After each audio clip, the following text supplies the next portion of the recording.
सहारा enterprises तुमच्या स्वप्नातली गाडी आता कमी किमतीत.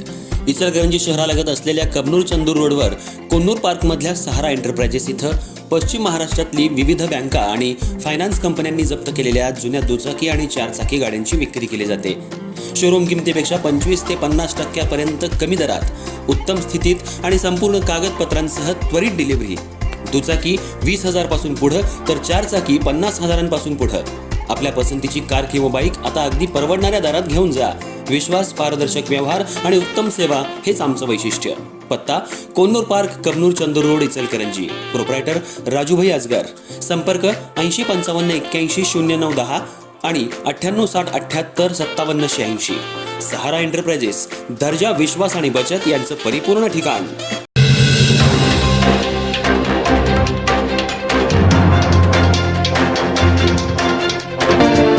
9 तारखेला इचलकरंजी महानगरपालिका जी स्थापित झाल्यानंतरची पहिली महानगरपालिकेचं सभागृह फॉर्म झालं. त्याचा महापौर उपमहापौराची निवडणूक आहे. उमेदवारी अर्ज भरण्याची मुदत 29 ते 6 आज शेवटचा दिवस आहे. आज संध्याकाळी 5 वाजेपर्यंत महापौर उपमहापौर अर्ज भरल्यानंतर 9 तारखेला सभेच्या सुरुवातीला जर कोणाला मागे घ्यायचं असेल तर मागे घ्यायला परवानगी असते आणि मग निवडणूक प्रक्रिया सुरू होते. मी आपल्या माध्यमातून इथे जी सध्याच्या स्थितीत तिथे प्रशासक आहे. मी तुमच्या माध्यमातून विरोधकांना आवाहन करतो, अगदी स्पेसिफिक बाय नेम आवाहन करतो.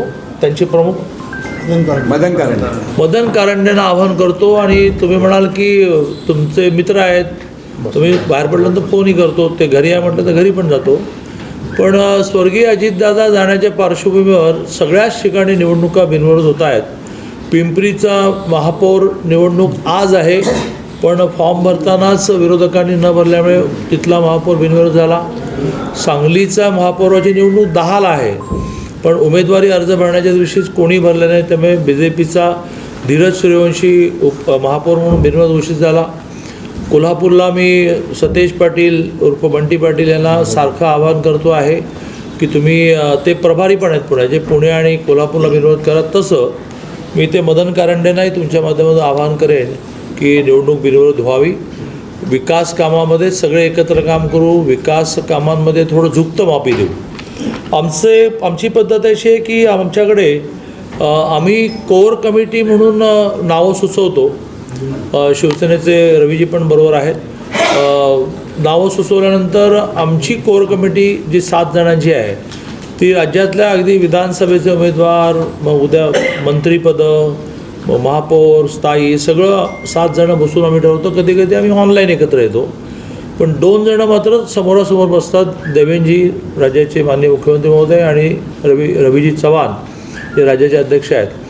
तर त्यांनी कोर कमिटीने पाठवलेल्या 5 नावामधून महापौर म्हणून श्री उदय आनंदा धातुंडे यांचं नाव फायनल केलं, जे आता मी नगरसेवकांच्या बैठकीत घोषित केलं. आणि उपमहापौर म्हणून अनिल कुमार देवकरण डाळ्या अशी 2 नावं मुख्यमंत्री महोदय आणि राज्याचे अध्यक्ष रवीजी चव्हाण यांच्या परवानगीने घोषित केलेले आहेत.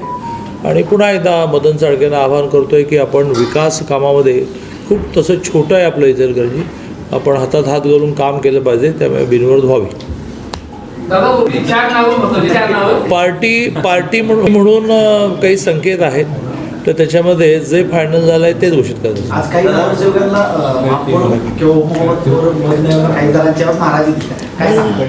जिवंत माणसाला आवडलं तर आनंद व्यक्त करणं आणि नावडलं तर नाराजी व्यक्त करणं याचा निसर्गानेच अधिकार दिला. तुम्ही शरीराचा आतून अभ्यास केला तर त्या प्रत्येक इंद्रियाला काही काम जन्मताच दिलं आहे. तर त्यातलं जे मन आहे ते मन खट्टू झालं म्हणतो आपण, काही जण ते खट्टू झालं. दादा, महायुतीतील शिवसेना आणि राष्ट्रवादींचा काय घटक पक्षात तुम्ही सहभाग घेणार? त्यांनाही आम्ही सत्तेमध्ये सहभागी करून घेऊ. महापौर उपमहापौर झाल्यानंतर लगेचच त्या समित्यांची नावं तयार करायची असतात. 9 तारखेला निवडणूक झाली की नवीन महापौराने एक GB महिन्यातून एकदाच होते, मग विशेष GB म्हणतात त्याला, तर ती त्याने कॉल करत. तिथल्या कमिशनरचे अधिकार संपले. 9 तारखेलाच त्यांनी एक आठवड्याभरानंतरची एक स्पेशल जे बी कॉल करायला लागेल. त्याच्या 2 दिवस आधी सगळ्या समित्यांची नावं, त्या नावांना फार स्कोप नसतो याचं कारण संख्याबळाप्रमाणे कोटा येतो. आता कोट्यातली नावं त्या गटनेत्याने द्यायची असतात. ती 2 दिवस आधी दिली की मग त्या दिवशी त्या स्पेशल जे बी दिवशी या सगळ्याचे इलेक्शन्स होतात. म्हणजे स्थायी, महिला बाल कल्याण, सामाजिक न्याय अशा सगळ्या होतात. हा टप्पा आहे. मग 1 महिन्याच्या आत पुन्हा एकदा नॉर्मल जी बीमध्ये कॉपची नावं द्यायची असतात. दादा विरोधकांनी ऑलरेडी त्यामुळे वाक्य पूर्ण करतो. शिवसेना आणि राष्ट्रवादी यांना आम्ही सत्तेमध्ये सहभागी करून घेणार आहोत. म्हणजे काय द्यायचं, या वर्षी द्यायचं का पुढच्या वर्षी द्यायचं का 5 वर्ष द्यायचं. जसं आमचा सांगलीचा पॅटर्न झाला की सांगलीमध्ये राष्ट्रवादीला म्हणजे अजित पवारांच्या राष्ट्रवादीला 16 जणं बरोबर घेत असताना आम्ही असं प्रॉमिस केलं की आम्ही 5ही वर्ष उपमहापौर किंवा स्थायी काहीतरी एक देऊ. मग असं ठरलं की पहिले 2 वर्ष स्थायी नाही उपमहापौर आणि पुढचे 2 वर्ष स्थायी उपमहापौर नाही, शेवटचं वर्ष पुन्हा उपमहापौर. आता हे तिथे ठरलं. तिथे शिवसेनाही बरोबर आली पण त्यांचे 2च आहेत. त्यांचं ठरवतो आहे की काय देता येईल. मग तिथे शरद पवारांच्या काँग्रेसने इच्छा व्यक्त केली की आमचे 3 बरोबर घ्या. आणि काँग्रेसने पण खूप समजदारी दाखवली की आम्हाला विकास कामामधला झुकतं माप द्या. आम्ही ते मान्य केलं. इथे बसून तर रवीजी आणि दोन्ही आवाडे हळवंकर हे मित्र आहेत आणि खाजगीत सांगायचं नाही कारण चांगलं आहे तर आम्ही दोघे नातेवाईक पण आहोत. दादा फॉर्म्युला किती महिन्यात गाव एक दादा फॉर्म्युला किती महिन्यात नाही माननीय देवेंद्रजींनी मुख्यमंत्र्यांनी आदेश दिलेला आहे आणि आमच्याकडे नेत्याची इच्छा ही तर आज्ञा नावाचं वाक्य आहे की नेत्याने आज्ञा द्यायची आणि इच्छा व्यक्त करायची. तर देवेंद्रजीने इच्छा व्यक्त केलेली आहे की 2.5 वर्षच झालं पाहिजे पण लोकल लेवलला तुम्हाला काही लोकांना ॲडजस्ट करायचे असतात. 1.25 वर्षाच्या खाली एकही दिवस चालणार नाही. इवन कॉपच्या बाबतीमध्ये त्यांनी नवीन कायदा करून संख्या 5ची 10 केली पण त्यातही अट घातली की 1 वर्षाचं कॉप करायचं नाही. त्यावर फक्त मी त्यांना सॉरी 1 वर्ष अजून काय विषय नाही. कॉपच्या विषयामध्ये सुद्धा त्यांनी असं म्हटलेलं आहे की लोकशाहीमध्ये नगरसेवक 5 वर्षाचाच असतो. त्यामुळे 5चे 10 करतानाचा जो निर्णय आहे त्यात 2.5 लिहिता येत नाही, 1 लिहिता येत नाही, ते 5च लिहायला लागतं. ते तुम्ही लोकल लेवलला करा. मग काही ठिकाणी 1 करू पण त्याची देवेंद्रजींची कन्सेंट अजून मला घ्यायची आहे. काही ठिकाणी 2.5ला ते मानलेच आहेत. पण मला पुण्यासारख्या ठिकाणी ते 1 करून मिळालं तर मला खूप आता तिथे 2300 जणांनी इच्छा व्यक्त केली, 165 जणांना तिकीट द्यायची. काय काय झालं असेल माझ्या डोक्याचं. पण देवेंद्रजींच्या शब्दाबाहेर आम्ही नाही. हा शब्द तर पाळला की 1.25 वर्ष. हां दादा माझा प्रश्न असा आहे की आता जो फार्मर ठरवताना आव्हाने गटाला काय राहणार आणि हळवंतर गटाला काय राहणार. आमच्याकडे गटबीट काय नसतं, एकच. नाही पण काय करण्याचे आहे ना. तुम्हाला मी एक जुनी गंमत सांगतो एका वाक्यामध्ये. सांगतो ज्या वेळेला 80 साली जनता पार्टी भंग झाली, भारतीय जनता पार्टी नव्याने फॉर्म झाली, 1 लाखाचं अधिवेशन झालं मुंबईमध्ये. त्यावेळेला पत्रकारांनी अटलजींना हा प्रश्न विचारला की अटलजी तुमच्या पक्षामध्ये गट किती आहेत. तर ते असं म्हणाले की आमच्या पक्षामध्ये 2 गट आहेत. एक अटलजी गट ज्याचं नेतृत्व अडवाणी करतात, एक अडवाणी गट त्याचं नेतृत्व अटलजी करतात. तसं आमच्याकडे हळवंकर आणि हे 2 गट आहेत पण ते एकमेकाचं नेतृत्व करतात. महापौर निवडताना आपण जे निकष लावले ते नेमका क्रायटेरिया कसा ठरवला ते असं कसं सांगता येईल. नाही पण त्याची खूप चर्चा होती. ऐतिहासिक आहे दादा. पहिलं महापौर पद आहे इचलकरंजीचं. बरं चला तुम्हाला हवं असेल आता मी तुम्हाला सांगलीचं उदाहरण देतो. सांगलीमध्ये तुमच्यासारख्याच पत्रकारांनी मला प्रश्न विचारला घोषणा झाल्यानंतर की तुम्ही मागच्या वेळेलाही धीरज सूर्यवंशीला महापौर पद दिलं, तो पडला, बंड झाला ना, 7 जण बाहेर पडली. मग तुम्ही जिद्दीने जरी महापौर राष्ट्रपतीचा होता तरी स्थायी BJPचा करून दाखवला, तो धीरजलाच केलं, पुन्हा महापौरचा कॅन्डिडेट दिला. तर म्हटलं हीच पार्टी हे करू शकते की जी पार्टी मनामध्ये शल्य असंच शिल्लक ठेवते. तर देवेंद्रजींच्या मनामध्ये शल्य निर्माण झालं की अरे 43 असताना 7 कुठल्यामुळे धीरज पडला, आता धीरजलाच करायचं, अशी ही पार्टी आहे. त्यामुळे निकष हे वेगवेगळ्या वेळेला वाढतात. पण कॉमन निकष काय तर जो सगळ्यांशी संपर्क ठेवतो, ज्याला व्हिजन आहे काय करायचं, सारखं कोणती पंपिंग करायला नको.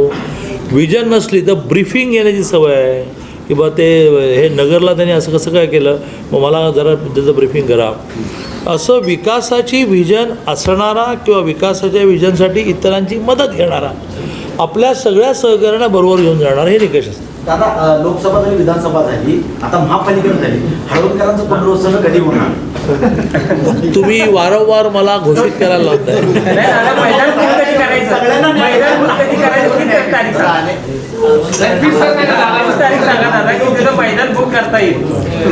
नाही, आम्हाला हे दोन दोन मोठे नेते आमच्याकडे असल्यामुळे आवाडे हळवणकर त्या 24 तासात मैदान मिळतं, काय काळजी करू. विरोधकांनी ऑलरेडी मी नेहमी सूचक बोलत असतो. तर एप्रिलमध्ये राज्यसभा आधारे पेपरला मोठमोठ्या बॅनरला येईल, राज्यसभा आहे आणि मेमध्ये विधान परिषद आहेत. तर ह्या दरम्यान ते होईल. दिल्लीला पाठवता की काय? नाही दिलं. लोकसभा विधानसभा त्यांना थंडी दिल्लीची सहन होत नाही. एप्रिलमध्ये काय कॅरेज नाही. एप्रिलमध्ये लोकसभेला तुम्हाला चांगलं जनमत मिळालं, विधानसभेला, नगरपालिकेला, महापालिकेला, जिल्हा परिषदला कसं वाटते वातावरण महाराष्ट्रामध्ये? क्लिअर आहे. जिल्हा परिषदेला सुद्धा 12 जिल्हा परिषद निवडणुका आहेत. 8-9 जिल्हा परिषद अशा आहेत की ज्याचा महायुतीचा अध्यक्ष होईल, पण त्यातही BJP सिंगल लार्जेस्ट झाल्यामुळे BJPचाच जिल्हा परिषदेचा अध्यक्ष होईल. आत्ता कोल्हापूर जिल्ह्यामध्ये आपण बसलो, तर कोल्हापूर जिल्ह्यामध्ये 68 जिल्हा परिषद आहेत. 34 लागतात, 35 लागतात. साधारणतः एक 27-28पर्यंत सर्वे दाखवतो आहे. आणि तो पोलिसी रिपोर्ट जो असतो ना, SID, तो दाखवतो आहे. आणि बाकीच्यांचे फिगर मी सांगत नाहीत. त्यामुळे आत्ताही सिंगल लार्जेस्ट BJP दाखवत आहे, पण युती म्हणून 45 दाखवत. मी कोणाकोणाचे किती सांगत नाही. 3400 अगेन्स्ट 45 दाखवत. Same about Sangli. काल मी 4 सभा जतमधले गेलं, मग 4 सभा राहुलच्या आणि अळवणकरांच्या हातकणंगलेत केल्या. आता कोरोचीची सभा म्हणजे मला वाटलं की विधानसभेची सभा आहे की, मग तिकडे आमची संखची सभा अशीच झाली. संख, बापरे, मी म्हटलं काय आता माणसांचं पूर झालेलं आहे. तर शेवटी आपल्या शरीराला सेन्सर असतात, ते सेन्स करतात. तर ते सेन्स असे करतात की लोकांनी डोक्यात ठेवलं आहे मोदी, बाकी गोष्ट नाही. विशेषतः काल परवा 2 मोठ्या घटना घडल्या ना.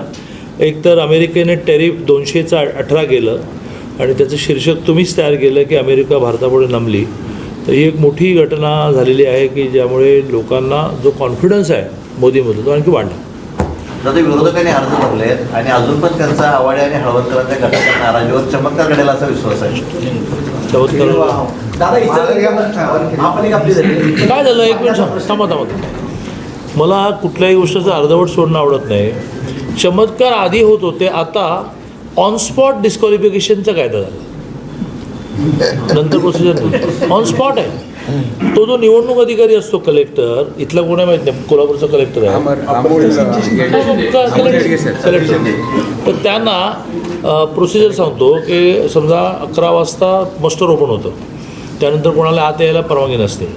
11 वाजता जो गैरहजर आहे, ट्रॅफिकमध्ये अडकला, तोही डिस्क्वालिफाय होतो. For your kind information.